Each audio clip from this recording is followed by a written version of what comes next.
गोरी कवि का बेटा जग्गू बहुत शरारती था और वह सभी पक्षियों को परेशान करता रहता था।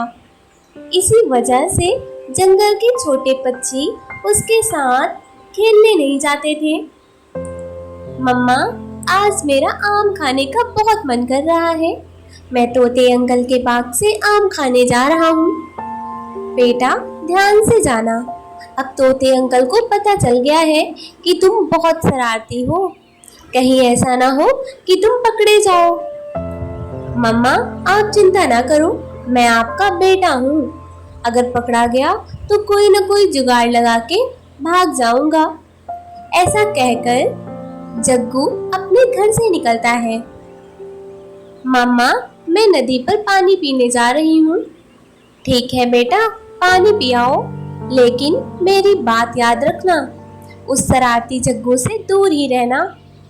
ठीक है मम्मा, मैं उस जग्गू से दूर ही रहूंगी। फिर गुड़िया अपने घर से नदी की तरफ निकलती है। गुड़िया रास्ते में जा ही रही थी, तभी उसे जग्गू मिल जाता है। गुड़िया, तुम कहाँ जा रही हो? मैं तो नदी से पानी पीने जा रही हूँ और मैं तोते अंकल के बाग से आम खाने जा रहा हूँ। तोते अंकल ने मुझे आम खाने के लिए बुलाया है। क्या तोते अंकल के बाग में आम पक गए हैं? तोते अंकल के बाग में आम तो पक गए हैं, इसीलिए तोते अंकल ने मेरी मम्मा से बोला है कि जग्गू को आम खाने के लिए भेज दें। अगर तुम चाहो तो मेरे साथ आम खाने चल सकती हो। तोते अंकल ने कहा था कि मैं अपने दोस्तों को भी ला सकता हूँ। गुड़िया जग्गू की बातों में आ जाती है और आम खाने के लालच में जग्गू के साथ चली जाती है। तोता अपने घर गया हुआ था। जग्गू और गुड़िया एक पेड़ पर बैठ जाते हैं और मजे से मीठे आम खाने लगते हैं। जग्गू, यह आम तो बहुत मीठे हैं। अब हम रोज यहाँ आम खाने आया करेंगे। तुम इसे अपना ही बाग समझो। तभी पीछे से तोता भी वापस आ जाता है। तुम दोनों में से कोई उड़ना नहीं, अगर भागे तो मैं पीछे से पत्थर मार दूंगा। अंकल, मुझे तो यह गुड़िया लेकर आई थी अपने साथ। मैं तो नदी से पानी पीने जा रहा था, तभी यह मुझे यहाँ ले आई। जग्गू की बात सुनकर गुड़िया हैरान हो जाती है। नहीं तोते अंकल, मुझे तो यह जग्गू लेकर आया है। चाहे तुमको कोई भी लाया हो, मैं तुम दोनों की चोरी की सजा दूंगा। जग्गू बहुत तेज था, वो पलक झपकते ही वहां से भाग जाता है और गुड़िया वहीं फंस जाती है। फिर गुड़िया रोने लगती है। अंकल, मैं सच कह रही हूँ, यह जग्गू ही मुझे यहाँ लाया था। मैं अभी तुम्हारी मम्मा को बुलवाता हूँ और फिर उसे बताता हूँ। फिर तोता गुड़िया को एक पेड़ से बांध देता है और बुलबुल को आवाज देता है। बुलबुल, जाओ और इस चिड़िया के बच्चे की माँ को बुला के लाओ और उसे बता देना तुम्हारी बेटी चोरी करते हुए पकड़ी गई है। चिड़िया की बेटी, तुम्हारी मम्मा तो बहुत अच्छी हैं, फिर तुम कब से चोरियां करने लगी? मगर गुड़िया के पास बुलबुल की बातों का कोई जवाब नहीं था। फिर बुलबुल वहां से चली जाती है।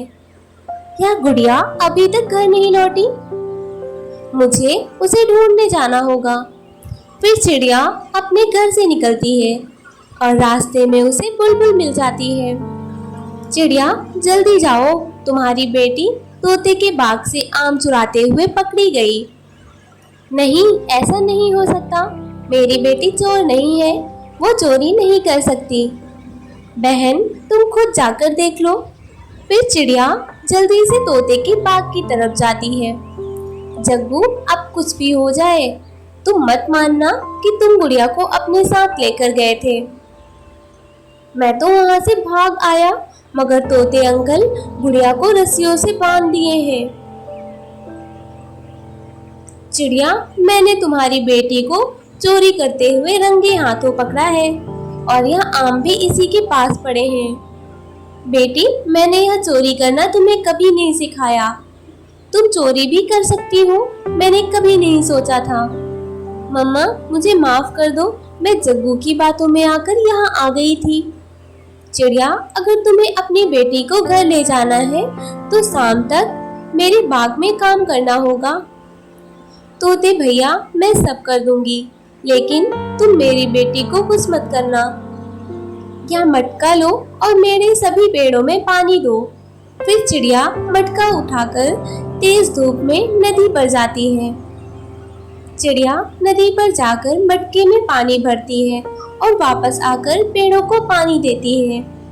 गुड़िया पेड़ से बंधी हुई यह सब देख रही थी और अपने किए पर पछता रही थी, क्योंकि आज उसकी वजह से उसकी मम्मा की इतनी बेइज्जती हुई थी। उसकी जगह उसकी मम्मी को सजा मिल रही थी। चिड़िया शाम तक थक जाती है। चिड़िया, अब ले जाओ अपनी बेटी को, अब शायद इसको एहसास होगा कि कभी चोरी नहीं करनी चाहिए। चलो गुड़िया बेटी, अब घर चलते हैं। फिर मम्मा चिड़िया अपनी बेटी को लेकर घर आती है। गुड़िया बहुत शर्मिंदा थी। वो अपनी मम्मा से कुछ कहना चाहती थी, मगर वह अपनी मम्मा से सिर्फ इतना ही बोलती है, मम्मा आपकी कसम, मैं आज के बाद सिर्फ आपका ही कहना मानूंगी, क्योंकि मुझे पता चल गया है कि अपनी मम्मा की हर बात माननी चाहिए। फिर चिड़िया उसको गले से लगा लेती है। जंगल में सुबह का समय है, लेकिन आसमान में काले बादल घिरे हुए हैं। तेज हवा चल रही है और बूंदाबांदी शुरू हो चुकी थी। मीठी चिड़िया अपने घोंसले में अपनी बेटी गुड़िया के साथ बैठी हुई थी। माँ, घोंसले की छत से पानी टपक रहा है, मेरे पंख भीग रहे हैं, अब हम क्या करेंगे? हाय राम, यह छत तो एकदम टपक रही है। मैंने सोचा था मरम्मत करूंगी, लेकिन वक्त ही नहीं मिला। माँ, आपने सितार चाचा से क्यों नहीं कहा? कहा था बेटा, लेकिन मैं उनके पास जब गई तो वो खर्राटे मार रहे थे। फिर मीठी चिड़िया सुतार चाचा के पेड़ पर जा पहुंची। वो आराम से झपकी ले रहे थे। अरे चाचा उठिए, बारिश का मौसम आने वाला है, मेरे घर की छत खराब हो गई है, मदद कर दीजिए। अरे इतनी सुबह सुबह आ गई और बारिश की बात कर रही हो? अरे नहीं, मेरे पास वक्त नहीं है। कबूतर भी 15 दिनों से बोल रहा है, लेकिन मेरे पास समय नहीं है, जाने दो मुझे। अरे मान जाइए, बस थोड़ी सी ही तो मरम्मत करनी है, जल्दी निपट जाएगा। फिर मीठी कालू कौवे के पास जाती है।